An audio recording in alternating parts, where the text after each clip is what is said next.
She had nothing left. No family, no money, no home. Just a single telegram that said she was the last bride on the list, the one nobody else had chosen. So Adelaide Morrison boarded a train headed 3,000 miles west to marry a complete stranger. What happened next changed everything she thought she knew about love, survival, and what it means to truly belong somewhere.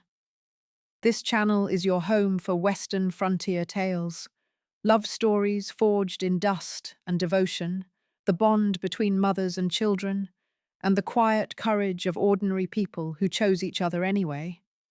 Because sometimes the best thing that ever happens to you starts with having absolutely nothing left to lose. If this story moves you, hit like, drop a comment, share it with someone who needs to hear it today, and subscribe so you never miss the next chapter. Adelaide finally got to her feet, trying to smooth out the deep wrinkles in her navy blue traveling dress, and walked toward the exit. The September sun felt surprisingly warm on her face as she walked down those metal steps. Her boots made a solid sound on the wooden platform. The year was 1876. Downeyville was a little town tucked away in the Sierra Nevada mountains. It was a gold mining town that had surely seen grander times, but it held on to life with a kind of gritty spirit. Big pine trees circled the whole place, and you could hear the Yuba River rushing somewhere nearby. It was a constant, soft sound of water moving that made you feel like nothing here was meant to last forever. She scanned the area, hoping to see a face looking for her. But the platform was empty now, except for a railroad man pushing a cart of luggage and an older woman sweeping up dust that was bound to settle right back down in an hour. Adelaide's spirits just sank right to her boots. Maybe it was all a big mistake. Maybe the fella who sent for a bride had a change of heart, or found a local girl, or just figured the whole idea was plain foolish. "Miss Morrison?" a voice said from behind her, low and a little unsure. Adelaide turned around and saw a man standing at the far end of the platform. He was a tall fella, well over 6 feet, with shoulders broad enough to tell you he was no stranger to hard work. His hair was a dark brown, so dark it was almost black, and it touched the top of his collar. The sun and wind had left their mark on his face, with lines around his eyes that made him look to be in his late 20s. And those eyes, they were a powerful gray blue, just like storm clouds gathering over the mountains. He was looking at her with a mix of hope and something like an apology. "Yes," she answered, and her voice came out stronger than she felt inside. "I am Adelaide Morrison." "Isaac Barrett," he said. He took a step toward her, but kept a polite bit of space between them. "I'm the one who wrote to the agency for a bride. They told me you'd be on the afternoon train." "You are late," Adelaide said, and right away she wished she could take back the sharp edge in her voice. She was just worn out and worried, and fighting back a fear that had been growing since she left Boston. Isaac's jaw got a little tight. "I do apologize for that. We had some trouble back at the ranch. One of my horses got all tangled up in some wire fence, and by the time I got her cut loose and tended to, I was running way behind." He stopped for a second, like he was thinking over what to say next. "I'd understand if you want to get on the next train heading east. I surely wouldn't blame you for thinking I'm not a reliable man." There was a real honesty in the way he spoke, a plain-spoken decency that took Adelaide by surprise. She had braced herself for all sorts of things with this arrangement, but she hadn't figured on genuine kindness. Most men who sent for brides were after a housekeeper or a woman for their bed, not a true partner.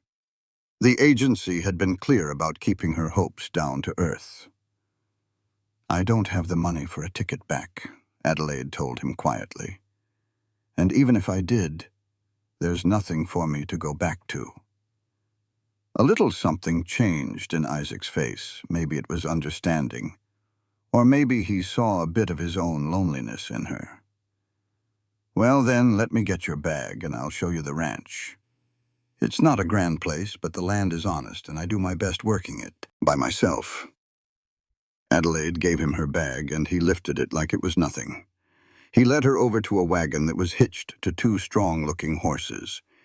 He gave her a hand up onto the bench seat, real gentle-like. His touch was quick and proper. Then he climbed up next to her and grabbed the reins.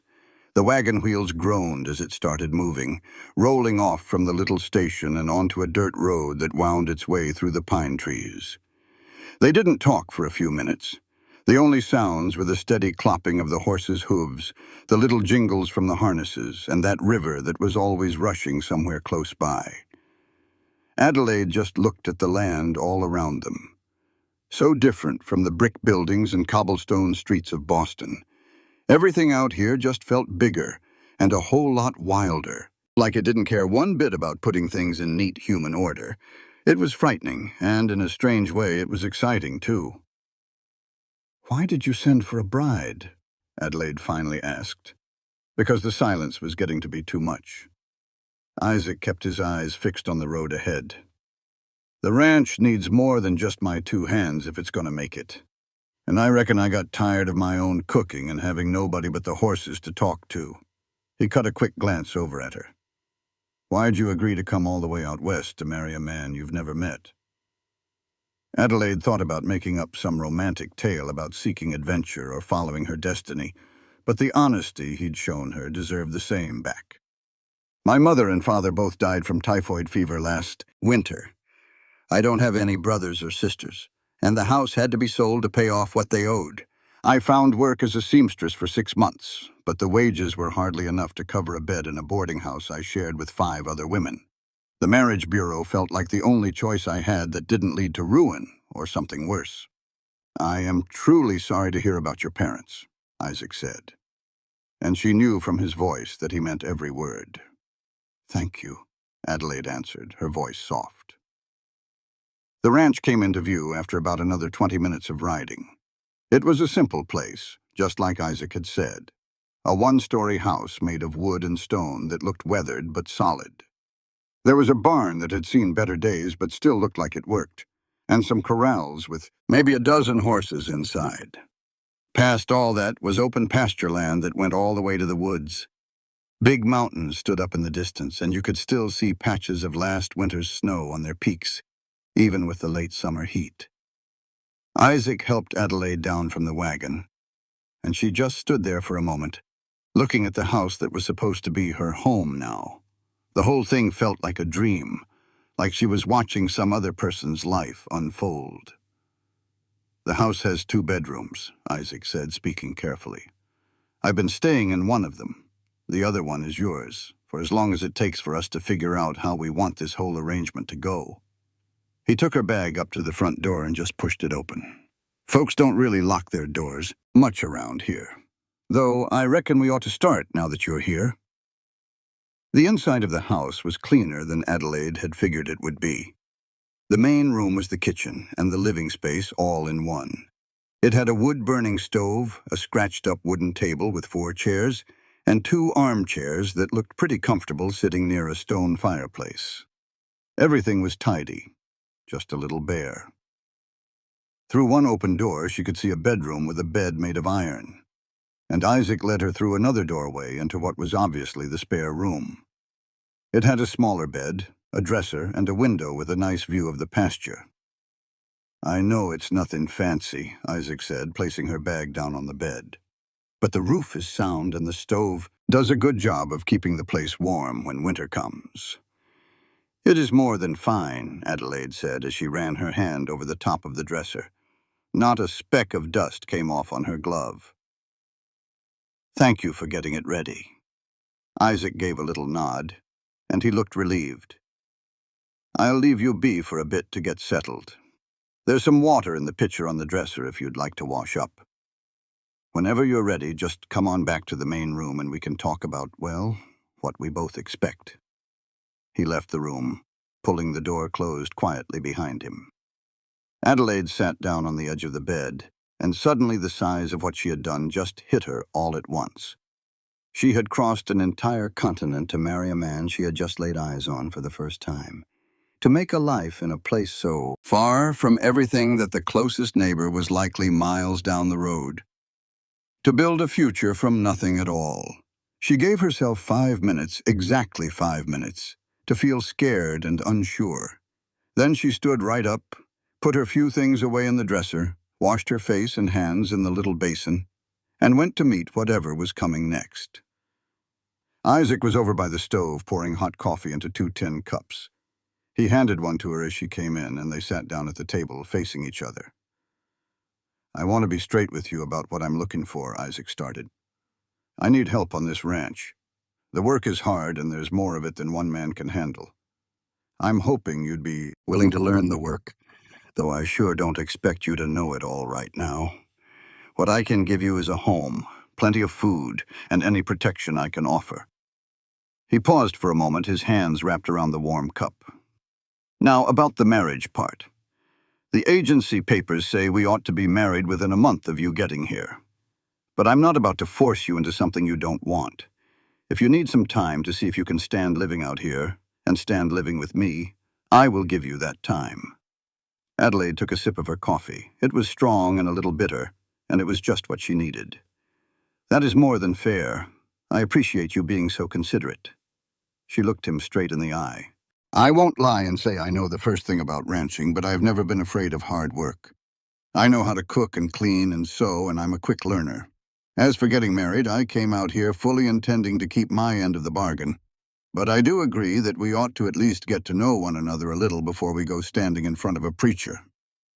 "Then I'd say we have an understanding," Isaac said, and you could see some of the tightness leave his shoulders. "For now, we'll just be partners. We'll see how it all goes. No need to hurry things." They spent the rest of that afternoon in a slow and careful dance, just learning how to exist in the same space together.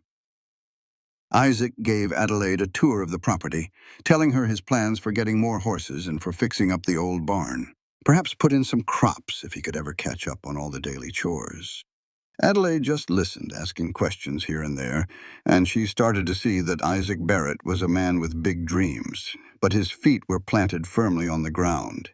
He had hopes, but he also knew the tough numbers of just staying alive. That night, Adelaide made supper with the food Isaac had: a little salt pork, some beans, and fresh biscuits. It was simple fare, but she had a knack for it. And Isaac ate like a man who truly meant it. He said, sopping up the last of the bean juice with his biscuit, "This is the best meal I've had in months." Adelaide smiled and replied, "Well then, your standards are getting dangerously low." In the days that came after, they settled into a steady rhythm. Isaac was up before the sun to see to the horses, and Adelaide would get up a short while later to get breakfast going. They would eat their meal together, then work straight through the morning. Isaac showed Adelaide how to check the animals for any hurts, how to muck out a stall the right way, and how to mend tack and make the fence posts stronger. The work was bone-tired exhausting. She was sore in places she did not know a body could be sore. But there was something real satisfying about it, too. At the close of every day, she could look back and see exactly what she had done. In turn, Adelaide brought some order to the house. She got the kitchen all organized, washed and mended Isaac's clothes, and cooked meals that were hearty and different each day. She discovered a little vegetable patch behind the house that had gone to weeds. In her free moments, she poured her energy into it, coaxing some late-season squash and root vegetables out of that tired old dirt. They would talk over their meals, sharing little bits and pieces of their pasts. Isaac grew up on a small farm down in Missouri, the last of 4 boys. The war had taken his folks, and his brothers had scattered like quail. He came out west about 5 years back, doing all sorts of jobs until he scraped together enough to buy this piece of land. He built the house with his own 2 hands, with some help from neighbors who had since moved on, chasing better fortunes. Adelaide told him about her life in Boston, about her father who worked as a clerk, and her mother who took in sewing work just to make ends meet. She spoke of the fever that swept through their neighborhood, how she cared for both her parents right up to the very end, and how the landlord gave her just 1 week to clear out after they were gone. Her voice got quiet when she told these stories. But she did not shed a tear, and Isaac just listened, not saying a word. About 2 weeks after she got there, they rode into Downeyville together to get supplies. The town was bigger than Adelaide first reckoned, with a main street full of stores, saloons, and a hotel. Isaac hitched the wagon right in front of the general store. When they stepped inside, a middle-aged woman at the counter greeted Isaac like an old friend. "Well, Isaac Barrett, as I live and breathe," the woman said.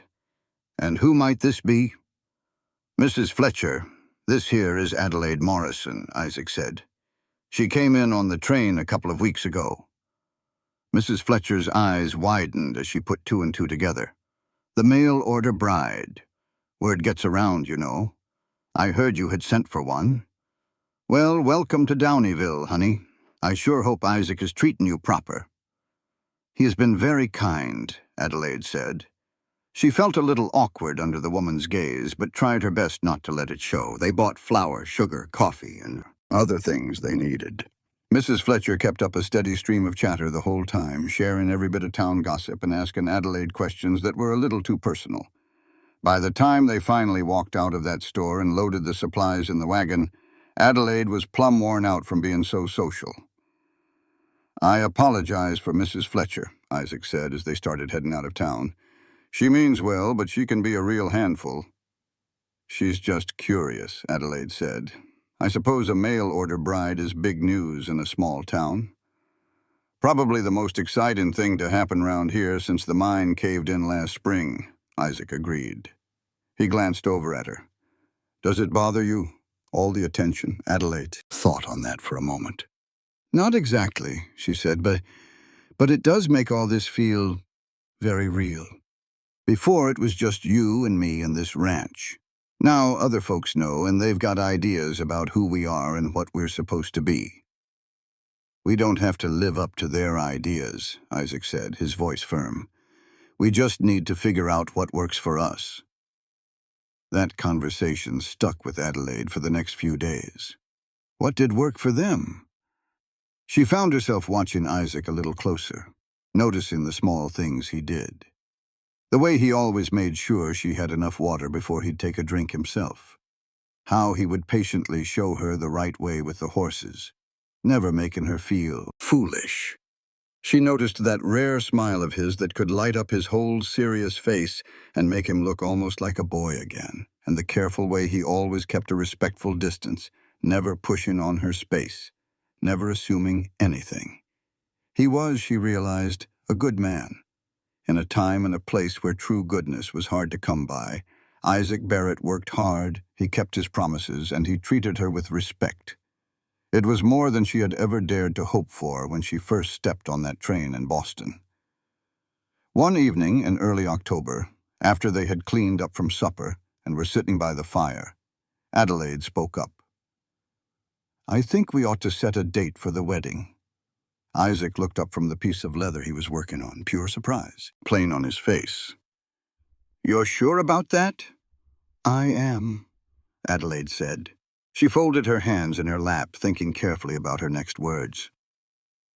"I know this isn't how things are normally done, and we've only known each other for a month. But I feel like we get along well enough. We work good together, and I believe we can make a decent life out here. Unless you've had a change of heart about wanting a wife." "No, I haven't changed my mind," Isaac said right away. "I just want to be sure you ain't feeling pushed into this. I meant what I said about giving you time." "I have had time," Adelaide answered, "and I have made up my mind. If you're still willing, I would like to marry you." A bright, strong light flashed in Isaac's eyes. "Then yes, Adelaide, I am more than willing." They were married 3 weeks later in the little church in Downeyville. Mrs. Fletcher and her husband stood up for them as their witnesses. Adelaide wore a simple dress she had sewn herself from some cloth Isaac had bought her in town. Isaac had on his cleanest shirt and pants, with his hair combed back neat. The service itself was short. The preacher said words that he had said 100 times before. But when Isaac took Adelaide's hand to put the thin gold ring on her finger, his touch was gentle and his voice was strong and clear. "I promise to care for you and to work right alongside you for as long as we both shall live," he said, making his own vow instead of the old one. "And I promise the same to you," Adelaide replied, looking him straight in the eye. When the preacher said they were married and told Isaac he could kiss his bride, they both hesitated for just a second. Then Isaac leaned in and pressed his lips to hers. It was soft and quick and full of promise. Adelaide felt a little flutter in her chest, a kind of warmth that had nothing to do with the stuffy old church. They had a small get-together at the hotel afterward. Mrs. Fletcher had insisted on putting it all together, even though Adelaide said she did not have to. A dozen or so townspeople came by, neighbors that Adelaide hadn't met yet, all offering congratulations and advice, and guessing how long it would be till little Barretts were running around the ranch. Adelaide smiled through it all, with Isaac's hand resting steady on the small of her back, like an anchor in a storm of friendly faces. When they finally got back to the ranch that evening, the sun was dipping behind the mountains, painting the whole sky in shades of orange and deep purple. Isaac helped Adelaide down from the wagon, and they just stood there for a minute in the dimming light, neither one sure what to do next. "I am mighty glad I sent that letter to the marriage bureau," Isaac said softly. "And I am so grateful you were the one who answered it." "I'm glad I came," Adelaide said, and she knew it was the honest-to-goodness truth. "I was so scared on that train. I thought I was making the biggest mistake of my life. But being here with you, it just feels right somehow." Isaac reached out and gently tucked a stray piece of hair behind her ear. His fingers stayed against her cheek for just a moment. "I want you to be happy here, Adelaide. I'll do everything in my power to make sure you are." "I know you will," she said. She stood up on her toes and kissed him, with more confidence this time than she had in the church. Isaac answered the kiss, his arms wrapping around her, pulling her in close. The kiss got deeper, and Adelaide felt a warmth spread all through her, a mix of excitement and nerves all tangled up together. They went on inside, and Isaac built up the fire while Adelaide lit the oil lamps. They moved around each other with a new kind of feeling. The very air between them felt like it was humming with what was to come. When Isaac finally took her hand and led her toward his bedroom, which was their bedroom now, Adelaide went with him. Her heart was pounding in her chest, but her mind was clear. That night they came together with a quiet tenderness and care. His touch was almost worshipful, and her response was simple and honest. It was not the smooth passion of folks who had done this 1,000 times, but the honest, clumsy way two people find each other for the very first time. When it was all over, Adelaide laid in Isaac's arms, her head resting on his chest, listening to the steady thump of his heart. "Are you all right?" Isaac asked, his voice low as he ran his hand through her hair. "Yes," Adelaide whispered. "I'm more than all right. I am happy." She felt his chest rise and fall as he took a deep breath. "Me too."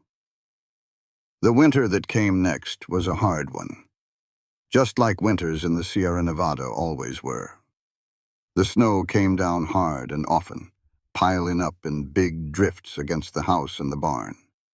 Isaac and Adelaide worked side by side to keep the horses fed and warm, to keep the fires going, and to make sure their own food supplies would last them all the way till spring.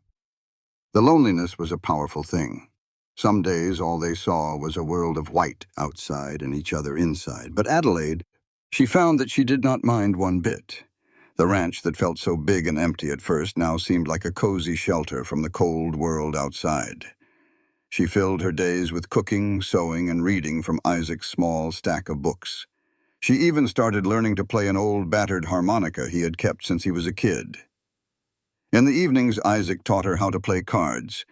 They would wager matchsticks and promises for future favors, laughing about their silly bets. They talked for hours about how they grew up, their dreams, and what scared them.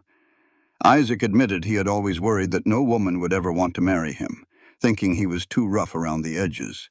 Adelaide confessed she had been scared to death that Isaac would be mean or uncivilized. She told him the whole train ride was spent imagining the worst things that could happen. "Well, I am mighty glad we were both wrong," Isaac said, pulling her close to him on the couch. They had started sharing most evenings like this. "Me too," Adelaide whispered, and she kissed his jaw. Their connection in the bedroom grew deeper as they became more comfortable with one another. What started as shy exploring turned into a sure and loving intimacy. Adelaide learned that Isaac was a thoughtful lover, always patient and giving, and she figured out what made him happy too. They found comfort in each other often during those winter months, sometimes in a rush and other times with a slow and easy pace, but always with more and more affection. By January, Adelaide was pretty sure she was pregnant. Her monthly bleeding had stopped and she started feeling a bit sick to her stomach in the mornings. She gave it a few more weeks just to be certain before she told Isaac, feeling a little flutter of nerves about how he might take the news. She picked a night in February right after they had cleaned up from supper. "Isaac, I have something I need to tell you." He glanced up from a piece of wood he was whittling, his face open and waiting. "What is it?" "I am expecting a baby," Adelaide said plainly. "I am fairly certain I am about 3 months along." Isaac froze right where he was. His knife stopped in the middle of a cut. Then a huge, real smile full of pure joy spread right across his face. "For real?" "For real," Adelaide confirmed, her own smile now as big as his. Isaac put his knife down and walked over to her. He knelt down by her chair and took both of her hands in his. "Adelaide, that is the most wonderful news. Are you happy about it?" "I am," she said, and a wave of relief washed over her when she saw how he reacted. "I was nervous to tell you, but yes, I am very happy." "Nervous? Why on earth would you be nervous?" Isaac asked, looking truly confused. "I just was not sure if you wanted to have children this soon," Adelaide admitted. "We have not even been married for 6 months." "Adelaide, I could not imagine any better news," Isaac said with deep feeling. He pressed his forehead down onto their joined hands. "A baby. Our very own baby. Lord, I am so happy I could just about shout." "Please do not," Adelaide laughed. "You will spook the horses." Isaac looked up at her, his eyes shining bright. "I am going to be a father, and you are going to be a mother. We are going to be a family." That night they lay in bed and talked all about what was to come. Would it be a little boy or a little girl? What kind of names did they like? How would they make room for the baby when it came? Should they build another room onto the house? They talked late into the night, both of them just too excited to even think about sleeping. The pregnancy went along just fine. Adelaide had to deal with morning sickness through the first few months, but that went away by April. Her body began to change, her belly swelling up with their growing child. Isaac was so careful and protective. He kept telling her not to work too hard, though Adelaide would not hear of being completely useless. She kept on cooking, and she tended to the garden as it came back to life in the springtime. She still helped out with the easier chores. Isaac, for his part, got busy with his own preparations. He built a cradle out of pine wood, sanding it down until it was perfectly smooth, and carving simple little pictures into the headboard. He added on to the house, building a small nursery that was connected right to their bedroom. He bought some fabric in town, and Adelaide sewed tiny little clothes, amazed at just how small the outfits were. In June, about a month before Adelaide's baby was due, they got some visitors they were not expecting. A wagon came rolling up to the ranch carrying a man around Isaac's age, a woman who looked a little bit younger, and 3 children who seemed to be between 5 and 10 years old. "Thomas Whitmore," the man hollered as Isaac and Adelaide came out of the house. "You probably do not remember me, but we worked a job together down at the Small 6 years back. I heard you had a spread out this way and figured I would stop in while we were passing through." Isaac's face lit up as he remembered. "Thomas, I sure do remember you. It is good to see you again." He shook Thomas's hand and then said hello to his wife, Helen, and their children. "We are headed north to Oregon," Thomas explained. Looking for a fresh start, but we wanted to stop and say howdy. Stay for supper, Adelaide insisted. Please, we do not get company very often. The Whitmores agreed, and the two families had a nice evening together. The children ran all over the property, just thrilled with all the open space. While the grown-ups talked, Thomas and Helen told stories about their long journey and the hard parts of moving a whole family across the country. Adelaide and Isaac talked about the ranch, the baby on the way, and all their plans for the future. You two seem like a good match, Helen pointed out, watching Isaac and Adelaide together. It is a nice thing to see. So many marriages out in these parts are just about what is convenient or what you have to do to get by. I suppose ours started out that way, Adelaide admitted. I came out here as a mail-order bride, the very last one they had that season. But it has turned into something much more than just convenient. You love him, Helen said, plain and simple. Adelaide looked over at Isaac, who was showing Thomas the new nursery they had added on. He was waving his hands excitedly as he explained how he built it. Yes, she said, her voice soft. I do. I surely did not expect to, but I do. Does he know? Helen asked. Adelaide blinked. She realized she had never actually spoken the words out loud. I am not sure. We have not really talked about it like that. You should tell him, Helen advised. Men can be completely blind to things that seem as plain as day to us. Words are important, even when their actions are already speaking loud and clear. That night, long after the Whitmores had moved on down the road, Adelaide lay in bed thinking about what Helen had said. Did Isaac love her? She was certain he cared for her a great deal. That was clear in everything he did. But love was a whole different thing, something bigger and a lot more complicated. You are thinking awfully loud over there, Isaac murmured beside her, his hand resting gently on her swollen belly. What is on your mind? Adelaide turned to look at him in the dim light. Helen said something today that made me realize I have never told you something important. What is that? Isaac asked. His voice was curious, not worried. I love you, Isaac, Adelaide said, as simple as that. I did not come here loving you, of course, but somewhere on this journey I fell in love, and I just wanted you to know. She felt Isaac go completely still next to her. Then he gently cupped her face with his hand, his thumb stroking her cheek. Adelaide, I have loved you since about the third day you were here. You were out in the garden, down on your knees in the dirt, and you looked up at me with a smudge of dirt on your nose, and told me you were going to have fresh carrots by winter if it was the last thing you did. And I thought to myself, now this is a woman worth loving. This is a woman I could spend my whole life with, happily. Why did you not ever say anything? Adelaide asked, her throat tight with emotion. I did not want to push you, Isaac said.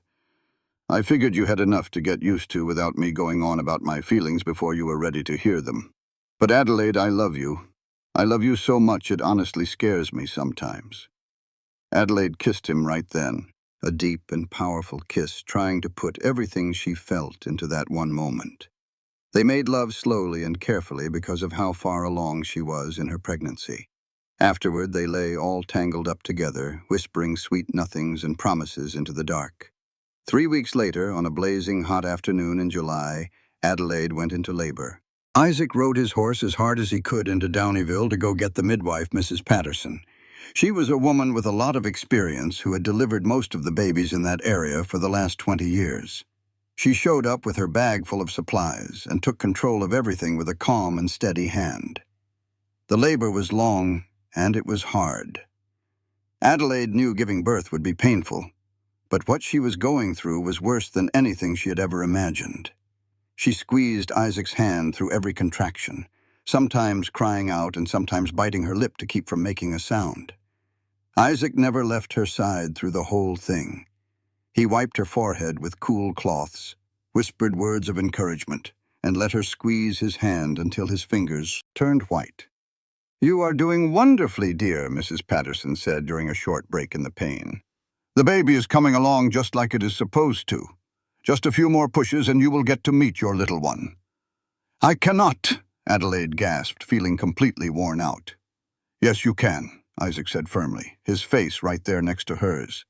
"Adelaide, you are the strongest person I know. You can do this."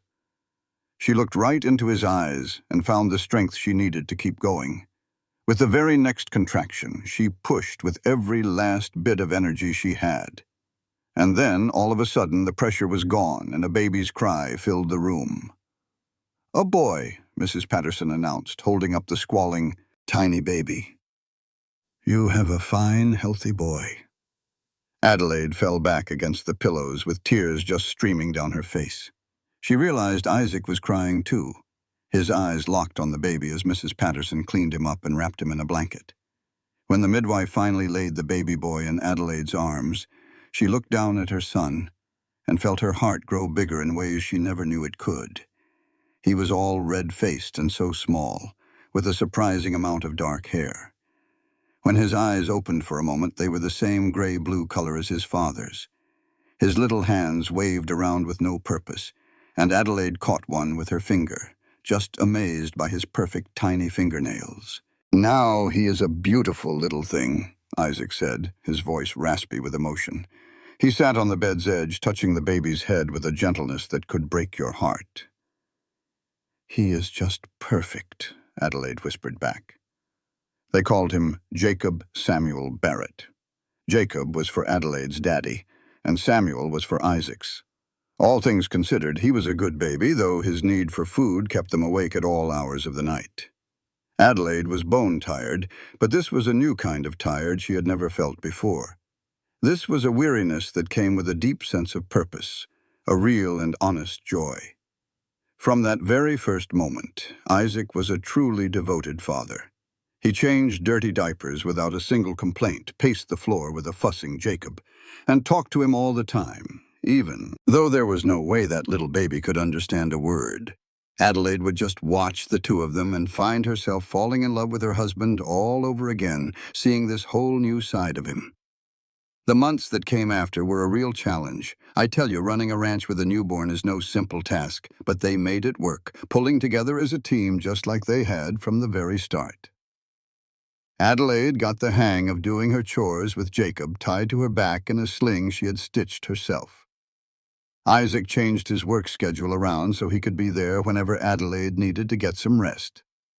Just like healthy babies do, Jacob grew like a weed. At 6 months, he was already sitting up on his own. By 9 months, he was crawling everywhere with a powerful determination. The house that once felt so empty and quiet now echoed with the sounds of a baby's laughter and happy gurgles. They had to put up gates just to keep little Jacob from wandering into places he should not be. Isaac even built him a small playpen, a safe spot where they could keep an eye on him while they worked nearby. When Jacob turned 1 year old, they threw a small party for him, inviting the few neighbors who lived close enough to make the trip. Mrs. Fletcher and her husband came, along with the town preacher and his wife, and 3 other families who worked the land in that area. It was not a big, fancy affair, but Jacob was thrilled with all the attention, happily showing everyone how he could stand up all by himself by holding onto the furniture. "You have done a fine job," Mrs. Fletcher told Adelaide while they watched Isaac gently toss Jacob up in the air, which made the little boy squeal with pure delight. "This ranch is doing well.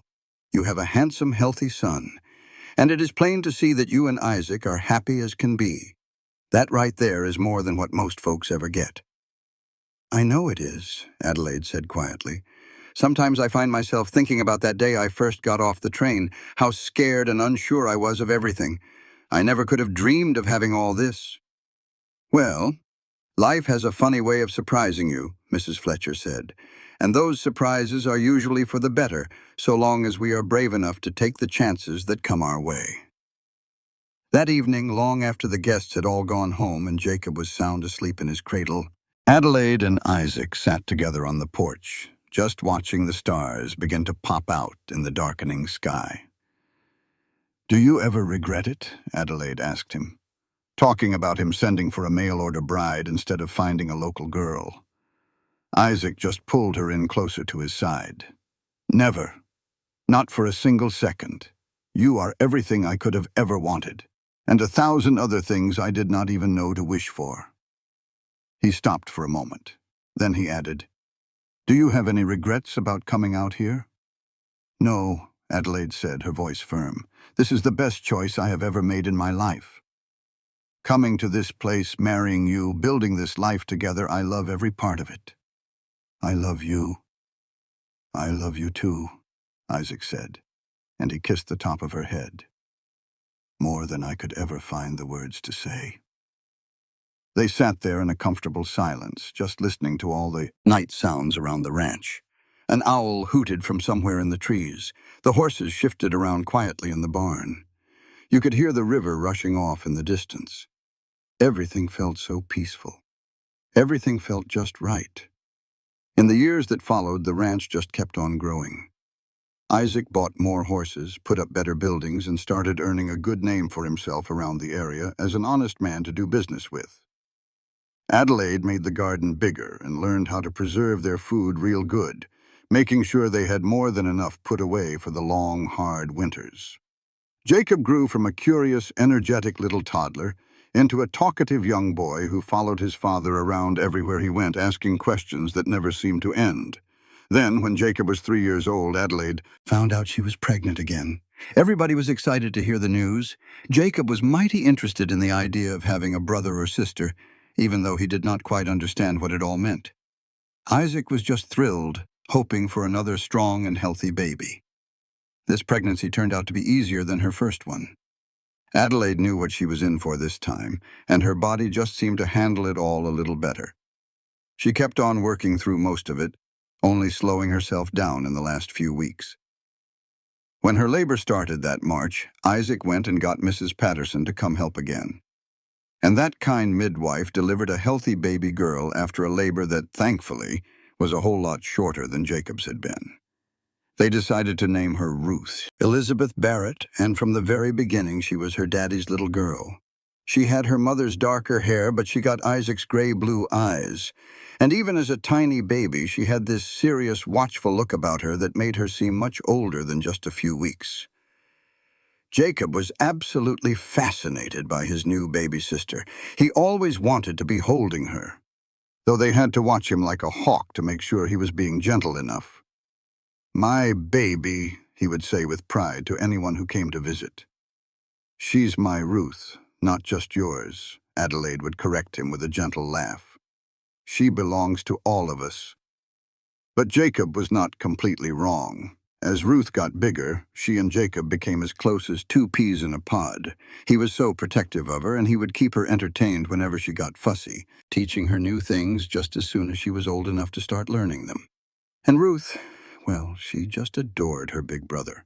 Her whole face would light right up any time he walked into a room. Adelaide would watch her two children playing together and just feel this deep sense of peace. This was the kind of life she never even let herself dream of back in Boston, back when she was all alone and feeling desperate. A family, a real home, a husband who truly loved her. It still took her by surprise sometimes, just how much her life had completely changed.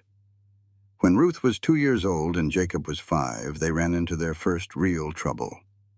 A real nasty winter storm blew through that January, bringing a blizzard that howled on for 3 whole days.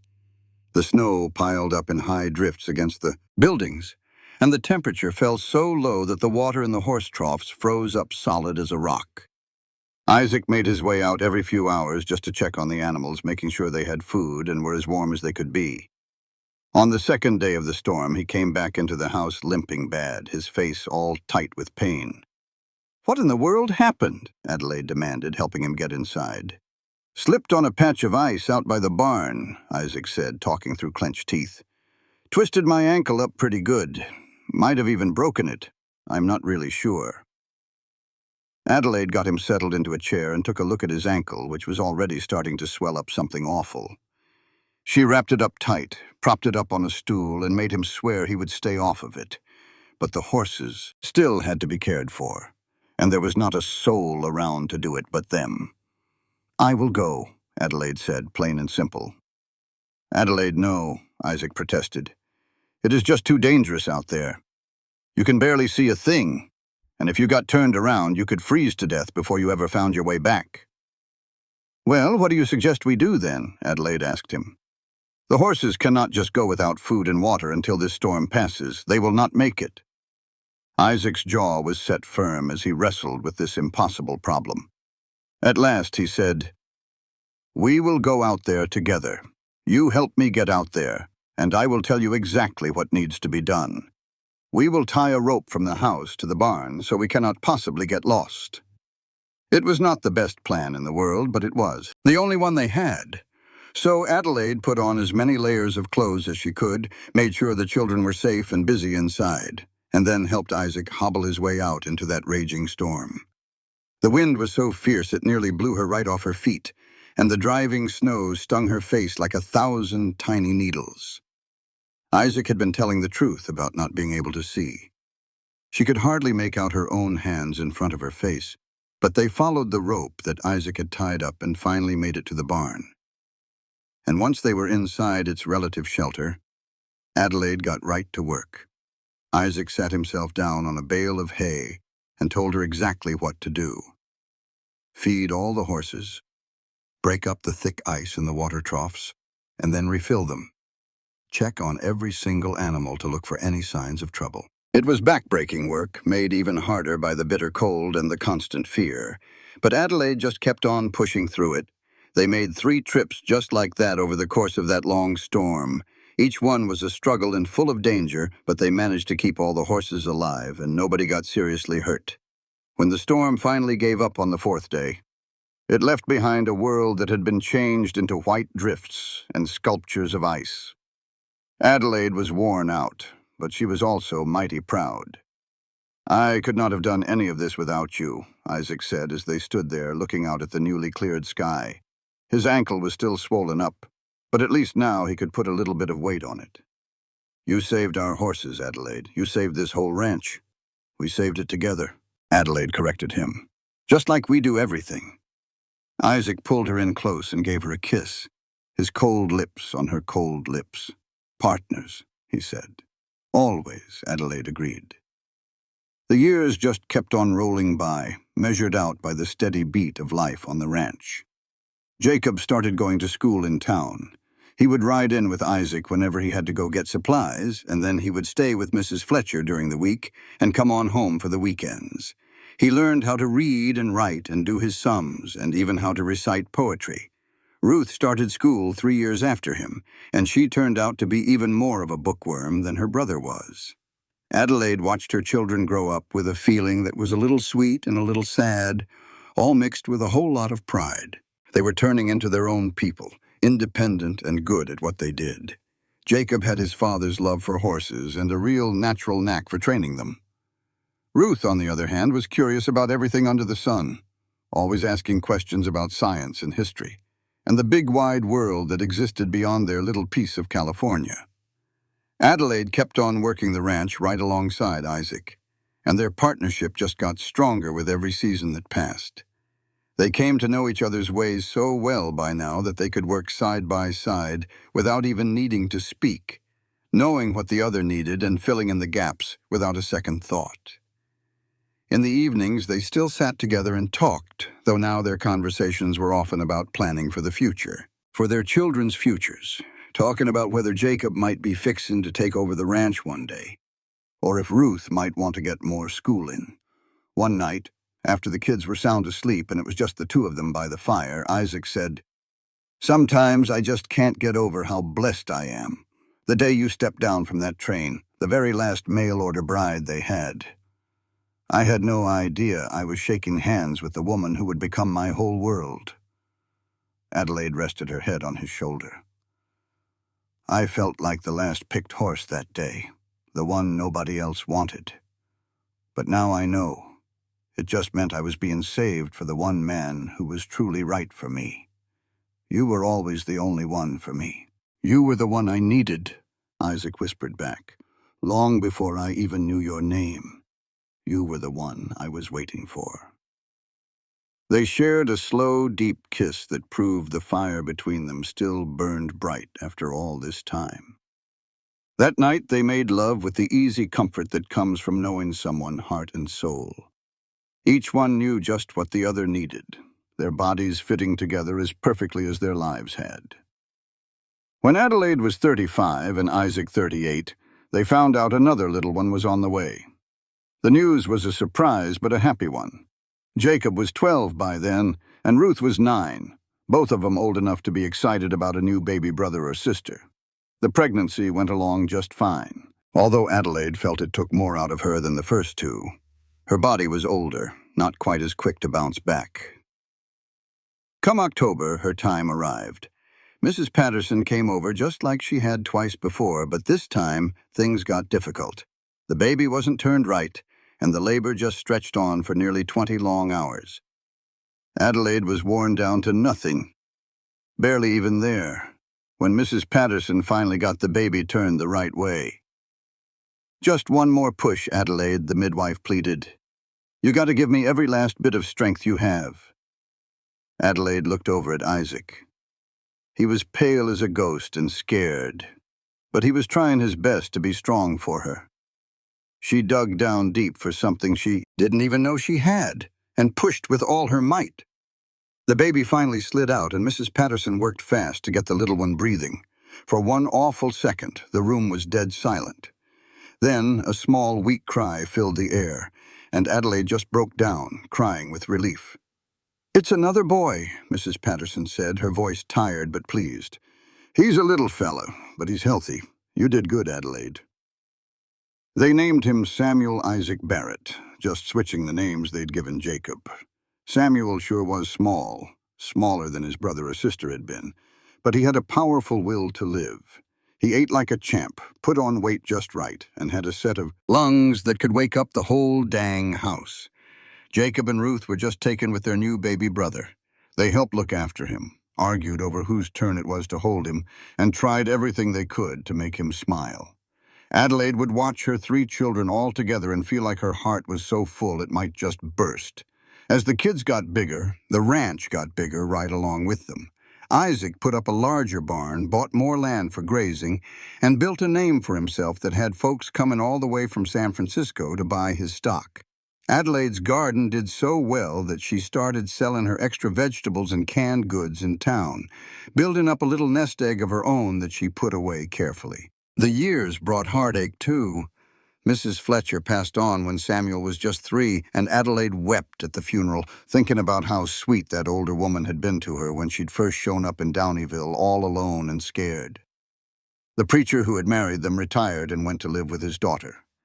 Mrs. Patterson passed away peacefully in her sleep at 72, and the entire town came out to say goodbye to the woman who had helped bring so many of them into the world. But there was plenty of joy, too. Jacob shot up into a tall, strong young man who could handle any horse on that ranch, even the ones other folks had given up on. At 19, he married a sweet girl from town, Catherine Sanders, who moved out to the ranch and pitched in with all the work. Adelaide welcomed her new daughter-in-law with open arms, remembering what it was like to be a stranger who needed to find her family. Ruth stuck with her books and her learning, and she ended up becoming a teacher right there in Downeyville. She fell in love with and married a doctor who had just set up his practice in town, and they built a nice house not far from the school. She came out to the ranch all the time, bringing her husband for Sunday dinners, and helping Adelaide with the canning every single fall. Samuel, their little surprise, grew up to be a quiet, thoughtful boy who had a gift for drawing and music, much more than for ranching. At first, Isaac worried that meant Samuel wouldn't want to stay on the family land, but Adelaide told him they would support their youngest boy no matter what road he chose to take. "We've been mighty lucky to live the life we wanted," she said to Isaac. "Our children deserve that same chance." "You're right, as always," Isaac agreed. "I just hope that whatever he decides to do brings him happiness." When Adelaide turned 45, she and Isaac celebrated their 20th wedding anniversary. Their children threw a huge party right there at the ranch, and folks came from all over.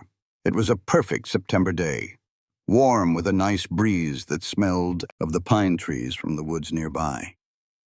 Adelaide stood there with Isaac while their neighbors and friends made toasts to their long marriage, their fine ranch, and their wonderful children. She looked at the life the two of them had built and could barely believe she was the same scared young woman who had gotten off that train 2 decades ago. "What's on your mind?" Isaac asked her softly, his arm wrapped around her waist. "I'm just thinking about that telegram I got right before I left Boston," Adelaide said. "It told me I was the very last mail-order bride available for the season. I thought it meant I was just a leftover, the last resort. But now I see it really meant I was being kept safe just for you." Isaac's eyes looked a little misty. "You were never a leftover, Adelaide. From the very second I laid eyes on you on that platform, you were my everything. And every single day since then has just proven that you were the exact wife, the partner, the one person I was always meant to find." "And you were exactly what I needed," Adelaide answered. "Even when I was too scared to even hope for something good, you were more than I could have dreamed of. You gave me a real home, a family, and a love I never knew was even possible." They kissed right then and there in front of everybody, and all their guests whooped and hollered. Their kids groaned like they were embarrassed, but Adelaide could see the pure joy on their faces, the kind of sureness that comes from growing up in a house that's full of real, honest-to-goodness love.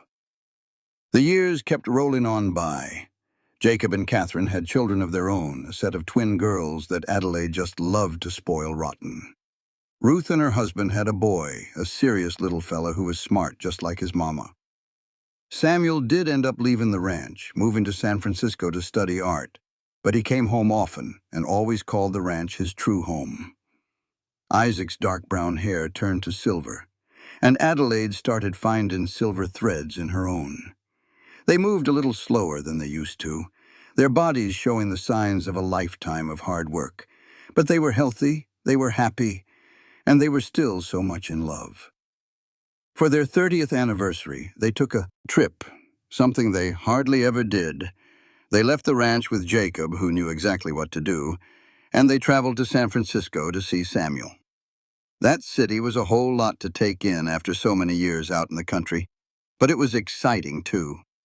Samuel showed them his art studio, the paintings he was selling, and the life he was making for himself. Adelaide was so proud of her youngest son, and so thankful he had found his own way. "Do you ever wish you'd done something different? Not stayed on the ranch?" Samuel asked her one evening while they were walking through Golden Gate Park.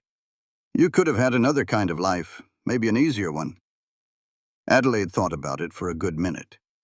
"No, I don't regret it one bit. The ranch has been hard work, that's for sure, but it has made me feel whole, and I've had your father right there with me through all of it. That right there has made all the difference in the world." "He sure does love you," Samuel said, like it was the most obvious thing in the world. "You can see it in everything he does." "And I love him," Adelaide said, plain and simple. "Even more now than when we first got married. And I didn't think that was possible back then. Love grows, Samuel. It gets deeper and changes, and it becomes something even richer as the years go by." They got back to the ranch after a week in the city, and Adelaide was surprised at just how good it felt to be home. The house she once thought was so plain now seemed just beautiful, filled up with so many memories and meaning. The land that once seemed so scary now felt like an old friend, known and comforting. Isaac and Adelaide eased into their golden years. They started letting Jacob take over more and more of the ranch work, though they still got out there and helped with the chores every day. They spent more time with their grandkids, teaching them about the ranch, about life, and about how important it is to work hard and love with your whole heart. One evening when Adelaide was 52, she and Isaac were sitting out on the porch, just like they had thousands of times before. The sun was dipping behind the mountains, painting the whole sky with color. Their grandkids were running around and playing in the yard, and you could hear their laughter floating on the evening air. "Do you remember what you told me that first day I got here?" Adelaide asked. "About how the ranch wasn't much to look at, but it was honest land." "I remember," Isaac said. "I was so worried you'd be let down, that you were expecting something fancier." "I was scared to death that day," Adelaide confessed. "But you were just so honest, so direct. You didn't make a bunch of promises you couldn't keep or try to show off with things you didn't have. You just offered me yourself and this life exactly as it was." "It was all I had to offer," Isaac said. "It was everything," Adelaide said, correcting him. "You were everything, and you still are." Isaac reached over and took her hand, his thumb tracing circles over her knuckles. "When I put that letter in the mail to the marriage bureau, I was half out of my mind with desperation and half full of hope. I never in my wildest dreams thought they would send me a woman like you. Someone who became more than just my wife, but my partner, my closest friend, the very center of my whole world." "I was the very last bride they had," Adelaide said in a soft voice. "But I was the right one for you, and for this life we built. Everything turned out just the way it was supposed to." They sat there in a comfortable quiet as the sun finished its journey down and the first stars started to peek out. From inside the house, Catherine was fixing to get dinner on the table, and the warm smell of it cooking drifted out to them. Jacob was in the barn finishing up the evening chores. The grandkids were still playing, running on that endless energy that only the young seem to have. "I would live it all over again," Isaac said all of a sudden. "Every single moment, every tough time, every challenge, I would take it all on just the same, to make sure I ended up right here with you." "Me too," Adelaide agreed. She rested her head on his shoulder, taking in the familiar smell of him, a mix of leather and hay and home. "Me too." As more years rolled by, Adelaide and Isaac watched their family keep on growing and doing well. More grandchildren came along, and every single one was a joy and a blessing. The ranch stayed prosperous, making a good living for Jacob and his family. Ruth rose to become the head teacher at the school, earning respect and admiration from the whole community. Samuel's paintings started getting noticed, and he eventually married a woman who understood his passion for art. When Isaac reached his 60th birthday, Adelaide organized a big celebration that brought 4 generations of the Barrett family together. As she looked around at all the people who were there because of their union, who were alive because of the day she got off that train in Downeyville, Adelaide felt a wave of gratitude so strong, it almost took her breath away. That evening, long after everyone had either left or gone to bed, Isaac and Adelaide stood outside, just looking up at the stars. "33 years ago, you took a big gamble on a total stranger," Isaac said. "You came all the way out west to marry a fella you had never laid eyes on, to live in a place you had never even seen. That took a whole lot of courage." "I was just desperate," Adelaide said. "I did not feel brave at all." "But you were," Isaac insisted. "And you have been brave every single day since then, brave and strong and just plain wonderful. You turned this ranch into a proper home, Adelaide. You are the one who made my life worth living." Adelaide turned to look at him, gently holding his weathered face in her hands. "And you gave me a reason to be brave. You taught me what love could really be, what being partners truly meant. Every good thing in my life started the day I got here, and you were standing on that platform, just waiting for me." They shared a soft, sweet kiss, a kiss that held 3 decades of love, commitment, and a shared life. All around them, the ranch was quiet under the starlight, a testament to what 2 people could build from the ground up when they found each other. The years kept on passing, each one weaving another thread into the rich story of their life together. There were hard times because life always brings its share of trouble. A fire broke out in the barn one year, but thankfully they got it contained before it could spread. Another year brought a drought that truly tested their will. Isaac's health started to fade in his late 60s. His heart just was not as strong as it used to be. But they faced every last thing together, just like they always had. Adelaide stayed strong well into her 60s, her hands still steady, and her mind as sharp as a tack. She helped look after Isaac when he needed it, the same way he had cared for her through 3 pregnancies and more sicknesses than she could count over the years. Their children and grandchildren gathered around them, giving them all their support and love. On a spring morning when Adelaide was 68 and Isaac was 71, they woke up together in the bed they had shared for more than 4 decades. Isaac's breathing was heavy, and his face was pale. Adelaide knew, with the kind of certainty that comes from knowing a person inside and out, that this was the beginning of the end. She sent for their children, and they all hurried home. Jacob came from the barn, where he was now the one running the ranch. Ruth came from town with her husband right beside her. Samuel came from San Francisco, as he had been visiting for the week. They all gathered in the bedroom, along with Catherine and several of the grandchildren who were old enough to understand what was happening. Isaac looked at every one of them, his eyes still shining brightly even as his body was failing him. "I am proud of every last one of you," he said, his voice quiet but clear. "You have all built good lives for yourselves. You have all been a blessing to me." Then his gaze fell on Adelaide, and his expression softened into something purely beautiful. "Adelaide, my darling, my bride. You were the last one they had, but you were the only one I ever truly needed. You gave me absolutely everything: a home, a family, and a love that made every single day worth living." Adelaide squeezed his hand, with tears rolling down her cheeks. "And you gave me the same, Isaac. You rescued me when I was lost. You loved me when I thought I could not be loved. You showed me what it really means to share a life with another person." "No regrets?" Isaac asked softly.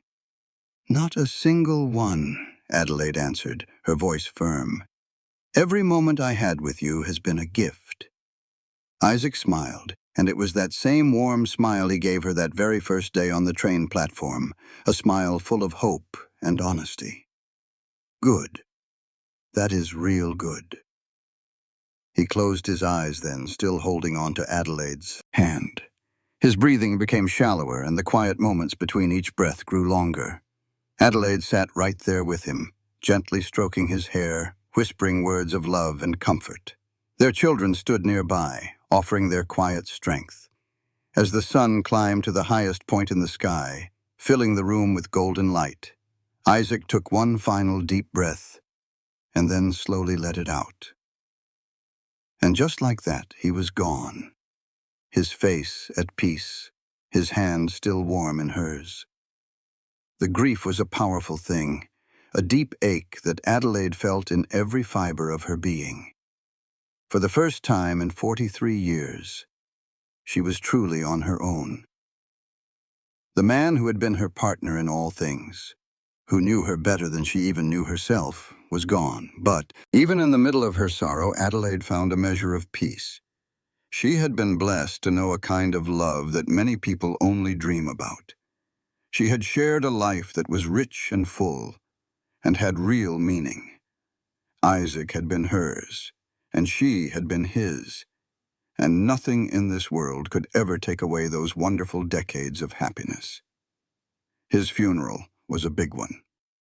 The church was filled to the brim with folks whose lives Isaac had touched, from neighbors and business partners to friends from all over the community. They told stories about Isaac's fairness, his tireless work ethic, and his complete devotion to his family. Adelaide listened and cried and accepted their sympathies, with her children and grandchildren right there by her side. In the weeks that followed, Adelaide had to figure out how to be by herself all over again. It was much harder this time than it had been when she was a young woman back in Boston. Back then, she had been alone with her grief and her fear. Now she was alone with a lifetime of memories and a profound sense of loss. But she was not completely alone. Her children came by often, making sure she had everything she needed. Her grandchildren brought noise and life back into the house. The ranch kept on going all around her, a constant and comforting presence. Adelaide lived for another 15 years after Isaac passed away. She got to see more grandchildren born, and even a few great-grandchildren. She helped out on the ranch where she could, even as her body grew more frail with age. She kept the house that Isaac had built, sleeping in their bedroom, surrounded by the life they had made together. She would tell stories to anyone who would sit and listen. Stories about the Wild West in its final days, about mail-order brides and starting new lives, and about finding love in the most unexpected of places. She wanted their story to be remembered, wanted folks to know what was possible when two strangers decide to take a leap of faith on each other. On a quiet morning in early fall, when the leaves were just starting to change colors and the air had that first little hint of winter coming, Adelaide Morrison Barrett passed away quietly in her sleep.